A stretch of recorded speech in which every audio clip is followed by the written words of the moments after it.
श्री कालेश्वराय नमः। ॐ श्री मुक्तेश्वराय नमः। ॐ श्री कालेश्वराय नमः। ॐ श्री मुक्तेश्वराय नमः। ॐ श्री कालेश्वराय नमः। ॐ श्री मुक्तेश्वराय नमः। कास्यांतं मरणान्मुक्तिः ముక్తీశ్వరం దర్శనాన్ముక్తి. కాశీలో మరణిస్తే మోక్షం లభిస్తుంది. ముక్తీశ్వరుణ్ణి దర్శించినంత మాత్రముననే మోక్షం లభిస్తుంది. దీంతో యమధర్మరాజుకు పని లేకుండా పోవడంతో ఇక్కడున్న యమకోణం దగ్గర ఆయన 12 సంవత్సరాలు కఠోరమైన తపస్సు చేశాడు. పరమశివుడు ప్రత్యక్షమైతే దర్శనం చేసుకున్న భక్తులందరికీ ముక్తీశ్వరుడిగా ఆయన ముక్తిని ప్రసాదించి కైలాసానికి తీసుకుపోవడం వల్ల తనను తలిచేవారు, తన సమక్షానికి వచ్చేవారు లేకుండా పోయారని యముడు తన గోడు వెళ్లబోసుకున్నాడు. సమవర్తి మొరవిని కాళేశ్వర క్షేత్రంలో ముక్తీశ్వరుడిగా ఉన్న తన లింగం పక్కనే మరో లింగ ప్రతిష్టాపన చేసి యముణ్ణి కాళేశ్వరుడిగా ఎవరైతే ముందు పూజించి తరువాత తనను పూజిస్తారో వారికే మోక్షాన్ని ప్రసాదిస్తానని భోళాశంకరుడు వరమిస్తాడు. అందుకే ఈ క్షేత్రంలో ఒకే పానవట్టం మీద 2 శివలింగాలు వెలిశాయి. మొదట కాళేశ్వరుణ్ణి దర్శించిన తరువాత ముక్తీశ్వరుణ్ణి దర్శిస్తారు. శ్రీ ముక్తినాథముభయప్రదమాదిదేవం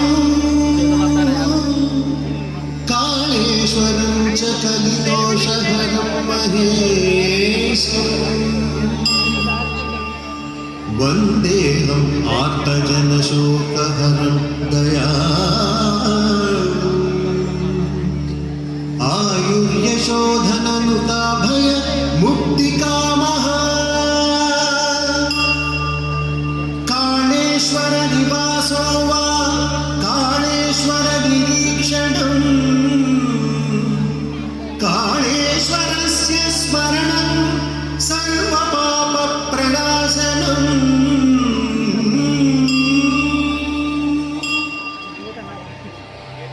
వందే సరస్వతి నమస్తే కాళేశ్వరం ముక్తేశ్వర స్వామి. సహృదయులైన సనాతన ధర్మ భక్తాళువులకు మా హార్దిక స్వాగతం, సుస్వాగతం. మన తెలంగాణ రాష్ట్రంలోని జయశంకర్ భూపాలపల్లి జిల్లాలోని కాళేశ్వర ముక్తేశ్వర స్వామి సన్నిధిలో మే 21 నుండి జూన్ 1వ తారీఖు వరకు 12 రోజుల పాటు సరస్వతీ నది అంత్య పుష్కరాలు అంగరంగ వైభవంగా జరగనున్నాయి. గోదావరి ప్రాణహితలతో కలిసి సరస్వతి ఇక్కడ అంతర్వాహినిగా ప్రవహిస్తోంది.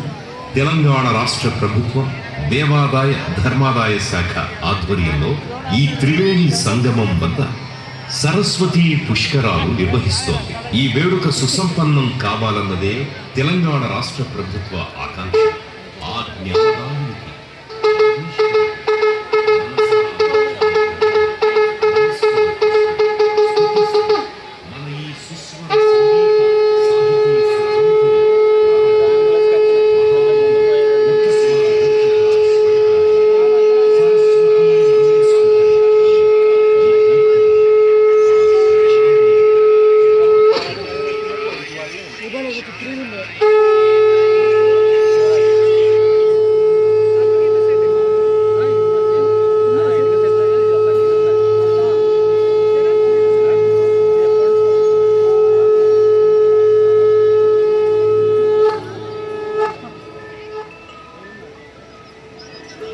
सरस्वती